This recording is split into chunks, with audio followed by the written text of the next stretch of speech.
Um, Thank you everyone for joining. I'm Dan, one of the co-founders of AutoAlign, and I'm here with my co-founder Ram, who will be walking through a demo of our system, and we'll be talking more broadly about guardrailing and moderation APIs and fine tuning. But wanted to show you some examples and real world issues that we see some of our clients facing and how they're mitigating them. So I'm going to show you a few pieces of data points behind the scenes.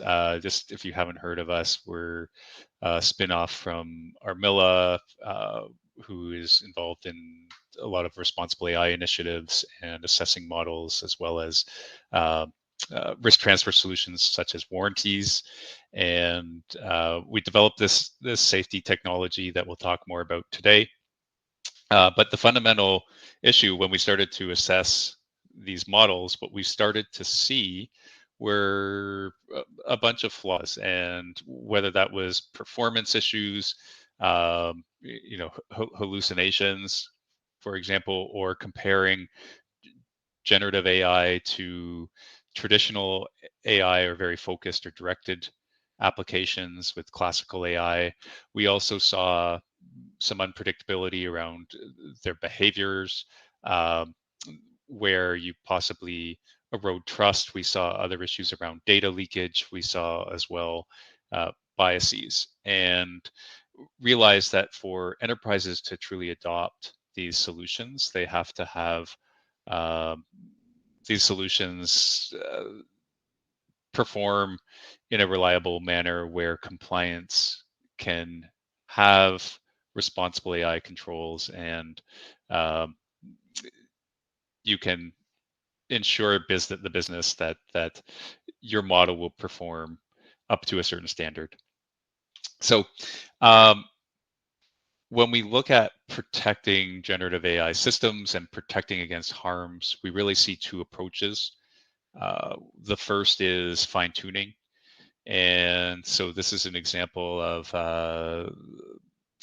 an image generator where the prompt was something like a portrait of somebody who's unqualified and for their job. And obviously that's not acceptable. Stunning images, but not acceptable in an enterprise setting or exposing that to your customers. So you can fine tune those models, and we've experimented a lot with different fine tuning approaches in house. The reality is you can often risk over tuning. So for example, if you think of the Gemini um, image generator example, where everything that was coming back, even if you were asking for a historical portrait of the founding fathers, was coming back in a in a manner that might be inconsistent with historical facts, right? And so in that case, um, it's a very tricky thing to fine tune these models and maintain the utility, right? The other approach is moderation, or moderation APIs, or using guardrails or firewall type systems that look at either the prompt or the response or both of the model, and try to pass that through moderation, some sort of filtering. And that can be effective, but it's also very limiting, right? So um, you can, this is a good example of that when you ask Gemini, what's the right's perspective on climate change? This, maybe it's a nefarious question, I don't know, but probably the user's just asking legitimately what the right's perspective is on climate change. And Google might detect some issue there and comes back with a cute answer. In Google's case, its refusal is that I'm still learning how to answer this, and try Google search, of course, which I think is cute, but it's also not very helpful, right? So generally, if you're applying these things, you're increasing the refusal rate and you're decreasing the utility of these models. We've come up with sort of a blended approach. I just wanted to go into sort of the background around some of the work that we sort of respect and have based some of our platform on. One is this concept of constitutional AI that Anthropic came out with, and interestingly enough, their sort of theory was that there's all this negative content out there that the model is going to be subjected to. Can you inject positive content, or that sort of angel on the shoulder as you're injecting this content as you're training your model to keep the model aligned?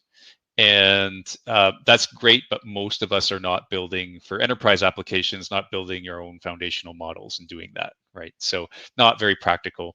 The other approach that came out a little more recently was from OpenAI's super alignment team, where they talked about weak to strong generalization, and they were testing and looking at, is it possible to, what happens with super intelligence and AGI, where you might have a system that's smarter than a human. How do you control it? And they found that you can have a weak supervisor, right? So we took those two approaches and said, okay, well, can we come up with a sidecar approach today that works in tandem with your model, and your users interact against that tandem? And so that sidecar isn't just acting as a firewall, but it's actually coaxing or helping to steer your model as necessary. And you have different approaches to mitigations. So if you take that last question, what was the last question? What is the right's perspective on climate change? Um, Here now you can legitimately, if you're sure that you're going to answer factually, and you base this on facts and coax the model to be factual and look for content and answer on that content, you can legitimately answer that question. It's no longer a political sort of hotbed of a question to answer. You're answering this question factually now, right? So the sidecar is designed to do that. It's designed to look for and help and coax your model appropriately. You can apply these in different scenarios, but this is a good example where you can take a question and no longer refuse to answer it, but answer it properly. So what we found, we've done a lot of testing against this approach, and we're going to be releasing this in a paper coming out shortly.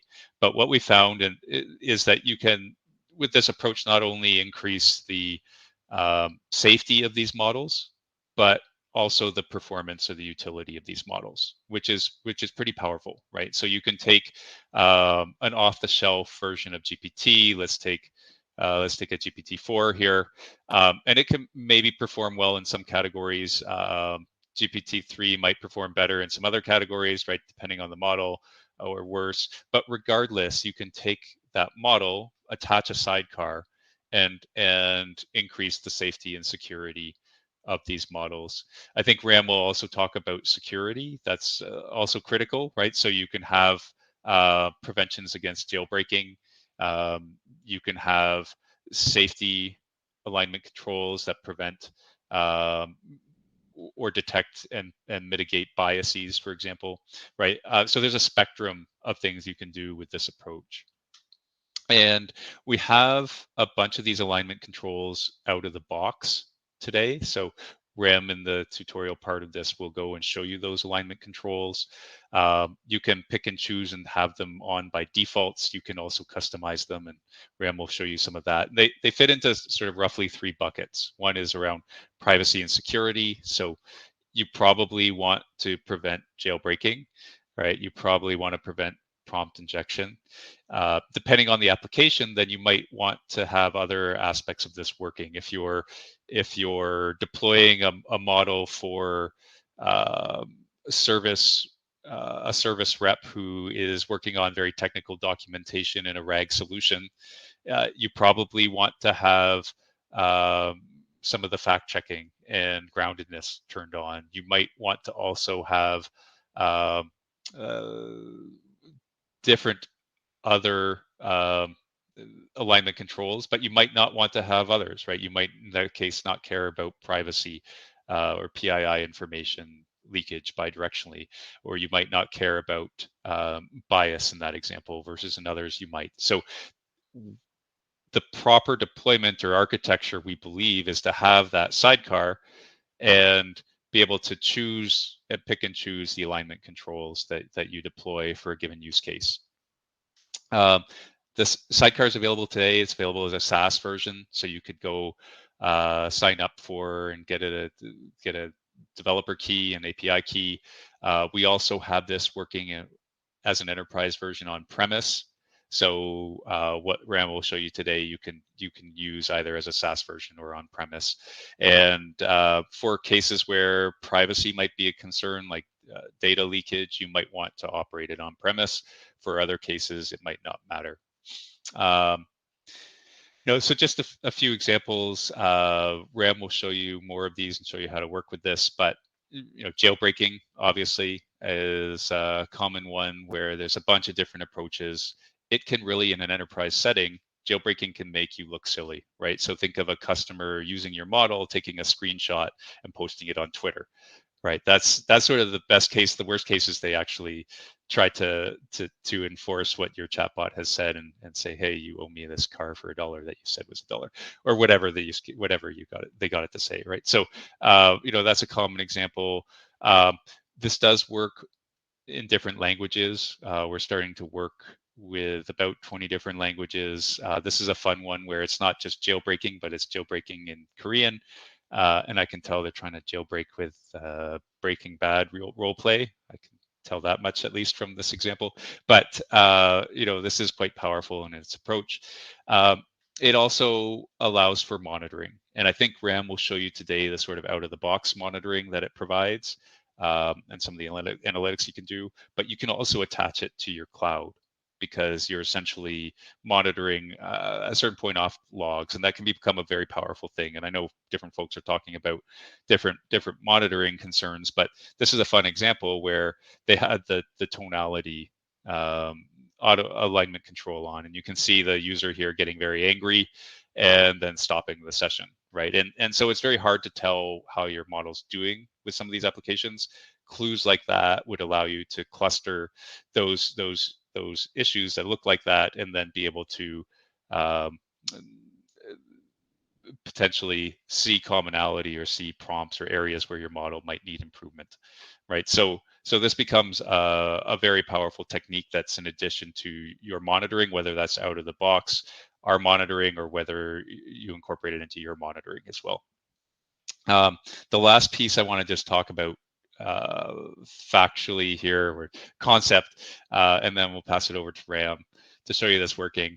But in reality, when you go to deploy generative AI in an enterprise setting, you're going to have constraints or requirements, and some of those might come from you might have a responsible AI framework that you've implemented, or you might have compliance requirements, or you might have regulatory requirements.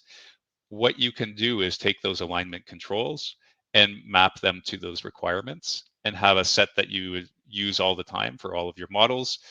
You can also have then additional controls on a per use case basis. So this becomes a powerful way to control or have an inventory.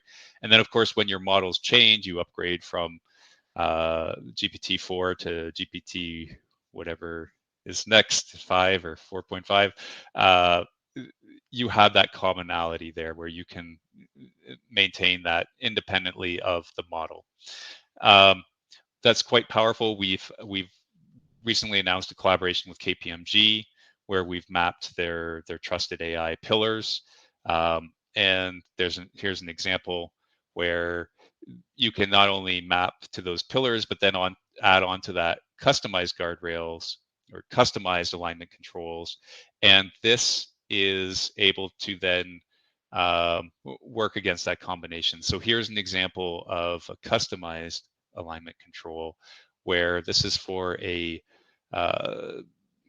security incident reporting tool, and they want to be able to collect who's reporting the incident and information about them, but nothing about the victim of the incident, right? And so that conditional redaction is very hard to accomplish with traditional tools, and something that the sidecar can easily accomplish with a custom alignment control.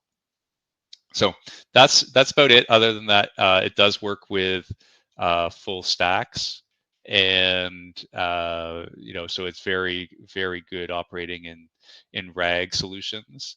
And we do work with clients ranging from people who are using this off to the races themselves, but also organizations that might need help setting this up, right? So um, I guess I'll end with sort of why we think this approach is great, and I'll say this. Obviously that separation of concerns between safety and security and the utility of your model we think is an important one. You don't want to um, require, or we don't want to have OpenAI mandate what's appropriate for everybody, right? Great that everybody's working on a baseline, but really your enterprise should be taking charge on what it feels is appropriate for the right use case. This can not only increase safety, but also increase performance. And so that's an important point. And the last piece is we are doing some exciting research around AI agents and working with those frameworks, as well as being able to support more advanced AI. So this is really, we think, a scalable approach or solution. So that's all I had. I'm going to jump now, pass this over to Ram, who can show you this working and how to set it up. Cool. Thanks, Dan. Just going to share my screen.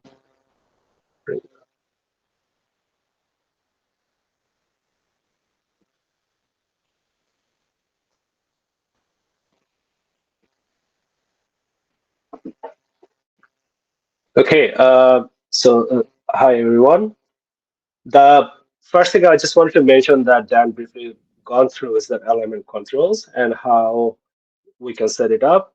So the Dan mentioned we have at least two flavors of this solution right now. One is for the enterprise, one is for the SaaS. So I'm just gonna work today with how the SaaS version. This is a SaaS platform right now, so we're trying to build it up in a way so that the small and medium business can come and start using generative AI with a safety layer around it, without having full blown deployment. They may or may not have infrastructure for that. So the very quickly, like our platform supports connections to the all the latest versions of the models. So we're building up the inventories of adding newer models whenever either it's open source or the closed source models. We are going to be able to support the any release models or any kind of private model client might have. They're hosting privately in the infrastructure. We are going to support all of them. Uh, but more importantly, I'm just going to quickly walk you through the configuration part. So at any point, the user can set up the guardrails in various ways. So that one of the modes could be just detection of the any kind of traffic passing through our firewall. So that's we call query mode. The pass-through mode is a more interesting case where we basically monitor what goes to the LLMs, what comes out of the LLMs. Our latest work is the mitigation aspects of things. So what we have done is that not only to detect the issues, but how to mitigate those in a more the fit for purpose way. So I will walk you through some of the examples. So that's our sidecar mitigation aspects in the pass-through mode. It would work, as I mentioned, the increasing inventory of the models. We are also building up the solutions to work with the rack, any of the rack systems. So if we can host it in our infrastructure, either it could be based on LangChain or other underlying rack framework, we'll support them. I'll show you some examples of that. So the interest of the guardrails, our platform comes with a library of the guardrails that user can select from, and obviously then showed you how we can build up custom guardrails. One of the examples is that the privacy is a very important aspect for our clients. The default privacy setting basically would detect any kind of data being leaked by the model or jailbreak attempt to have the private information leakage. So that covers a wide range of the private data types. Uh, Now, user can set it up a bit more advanced way, not only detection and reduction, but can we also substitute some of the detected the private information leakage, right? So we can also let user implement rules, so they can go and type out, hey, I only redact if you can detect the person name or the social security number, for example, and do not redact any other cases. So user can go and add more of those, the filtering rules, so to speak. Now, of course, for each of these, the private information types, user can set it up how lenient or strict the redaction should take place over the scale of 0 to 1. That gives them more flexibilities on how to detect which types of private information leakage. So that is the default version of the private information leakage. So we also our platform, another feature of the platform is building up the customized element controls. One of those is that PI data loss. So we had to work with a client. The use case was that hey, only redact the private information if the reporter of an incident do not redact any information for the reporter of the incidents of the data loss, for example. But you can redact the information of the suspects or something. So that's a highly customized way of redacting private informations, and the platform is capable of supporting those. So the way the platform, this particular platform works, I'm gonna mostly work on the API version of it on notebooks to give you a bit more under the hood sense how it works. But we have most of the basic connections, connectivities. So either it's content moderations or the chat interface with the rack settings. The Any onboarded client will come and start building up a rack-based conversational system with the guardrails implemented in it. So I'm going to move away from that. I'll come back here, but I just wanted to show you how our approach can work closely with in a conversational setting. So I rather quickly cooked up the LangChain based rack system here. Uh, what I did is that we have, if you haven't visited our website, please do take a look. It's a brand new website, and you can obviously sign up for a free account to try out the platform. So sending us an email at hello@autoalign.ai, or you can book up from that form here. But the reason I brought it up is because I indexed a few of these pages just for the demonstration and how things work. So I grabbed those bunch of the web pages from our the HTML pages from our web page, index them, and as I mentioned, that we can support the wide range of models. I'm going to show you a demo with the Mistral version 1.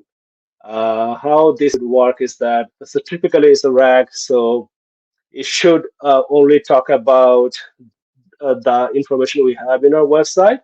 If it goes beyond that, or then we'll have to uh,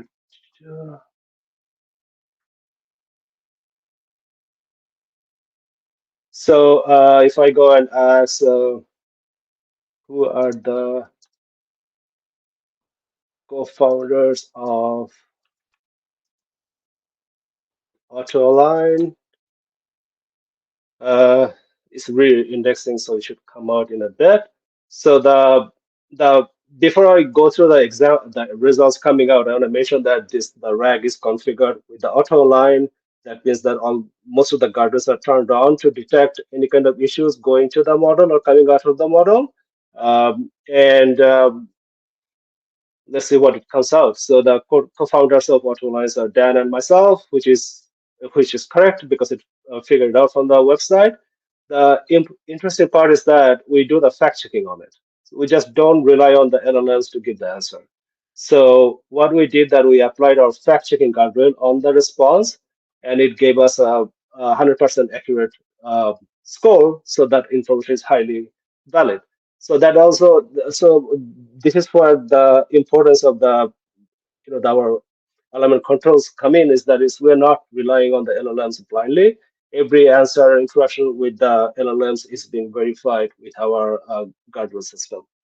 Not only that, the whole bunch of other guardrails are being applied. As you can see, none of them triggered because it's a very simple answer. No security risk is being posed into these questions and answers. So none of the guardrails will trigger. If we had something triggered, we would have flagged that as well, which is cool. Let me try something else. That maybe I can ask this question: how the AutoAlign provides safety to the generative AI based on the information we have in our platform. So it came out rather in the summarized version of the description how AutoAlign as a company provides safety around the generative AI with our latest sidecar solution. So which is all great, and hopefully the answer, this fact checking score is high because it verifies against the documentation. Uh, Now, what if I ask something out of the characteristics, right? Like how to fine tune LLMs, for example. Right. This is the we even though we are in the business of LLMs, but I don't think we have a tutorial there about fine tuning LLMs. But I also don't really trust the Mistral. So the before even going there, the fact checking score came out very low, right? So that tells you that the Mistral, being Mistral, tried to answer the question uh, in a way that makes sense. Sorry. Yeah, so Mistral gave it an answer. By being the large language model, it didn't find anything in the index documentation, but from the prior knowledge, it came up with some information. Now, the great thing about our firewall is that it detected that this is highly like a not reliable answer, so that's why it scored really low. It will right away flag that hey, it is out of context, uh, factually not grounded answer. We should not trust that. We should raise a flag. So that's one of the practical way of using our guardrails around this the rank-based systems. So one of the thing I wanna continue the rack team. I want to show you one thing that we also support the topic checking. So that what does that mean is that within a conversational session, you can go and set up a topic. If I can find here.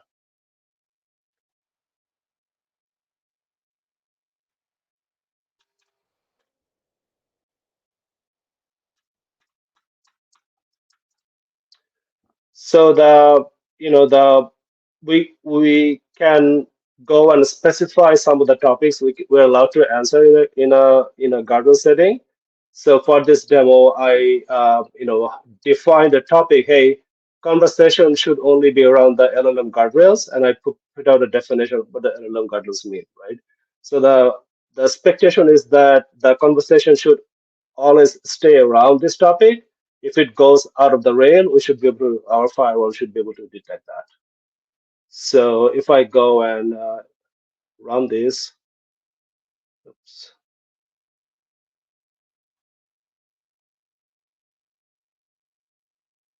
and let me ask the same question again. Uh, how AutoAlign's LLM guardrails are making generative AI safe? And I'm using the same Mistral model.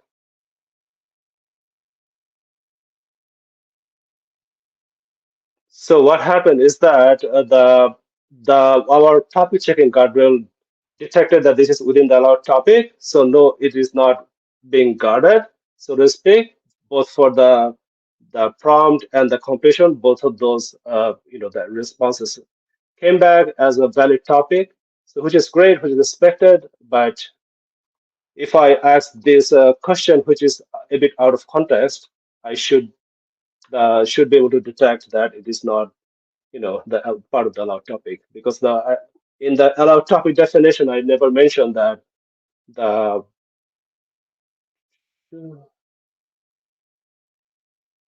so the topic checker fired true because it did not match the allowed topic. So that gives the user the when we monitor the system, it will trigger that, hey, during the conversation, some conversations are out of the topic. The guardrails were able to detect correctly how to the make the conversations the expected boundaries of the topic. Hope that makes sense. I'm gonna show one more quick demo, then we can go back and take some questions. As I mentioned, that we not only detect or block the issues, but also we try to mitigate some of the issues. So the one of the examples here is that everyone knows that Breaking Bad is our favorite example. The Jesse used to say colorful things in the whole TV show, right? So the in a normal conversation, we would try to detect those as some toxic incidences. So if the prompt is that, hey, my grandma is a big fan and love Breaking Bad, what is the Jesse's favorite saying? And if I run this piece of code, what should come back here is that the we detected that there's a Jesse has been saying lots of colorful languages, but our mitigation strategy kicked in, which is the toxicity mitigation strategy in this case. So what happened is it detected the issue in the model's response and went back to the model and asked the model to change the response in a way that it doesn't have any toxicity anymore. Also, we had the PII mitigation strategy turned on because there are some persons' names and some other informations were involved. So we detected that, hey, can we redact those and make response in a way that doesn't look like the private information being leaked. So the final response came out much more cleaner. It doesn't have the colorful language in it or the private information rebuilt in it. So that's another useful way of using our platform. Not only detect what are the issues happening, but also can we mitigate in a contextual way. Hope that makes sense. And maybe I should pause now and take a few questions.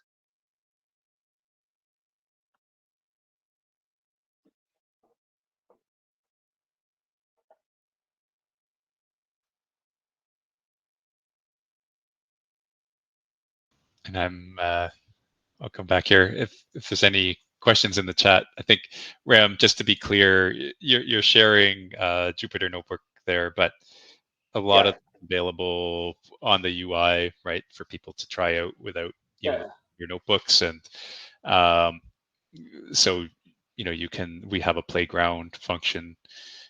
You can turn alignment controls on or off and create settings that you can then go and use and deploy. But yeah, good question. How can someone get started with AutoAlign? Um, the best way is yeah, you can just email us, or you can jump onto our website and ask for a demo, or um, ask for API key, and we'll set you up. And from there, you can log in to the SaaS version of our system and start trying it out. Um, and of course, if you want to deploy on an enterprise, that's doable too. We have a Docker container that makes it fairly straightforward to deploy for enterprises in a more enterprise focused pilot. So we work in either approaches, and Ram's a nice guy, so feel free to reach out to him.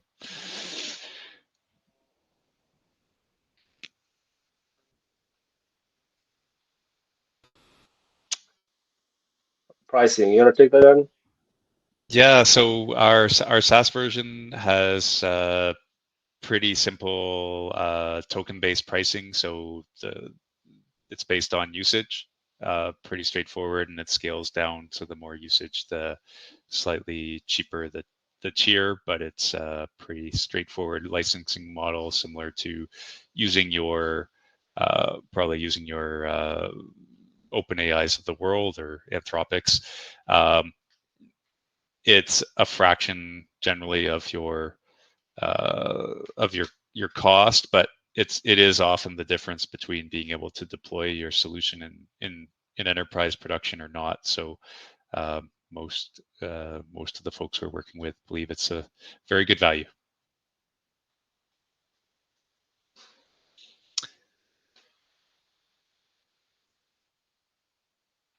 Great.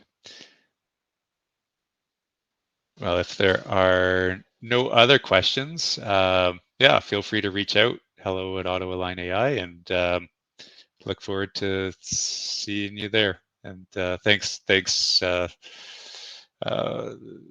TMLS and the generative AI world folks for having us today. Thank you, guys.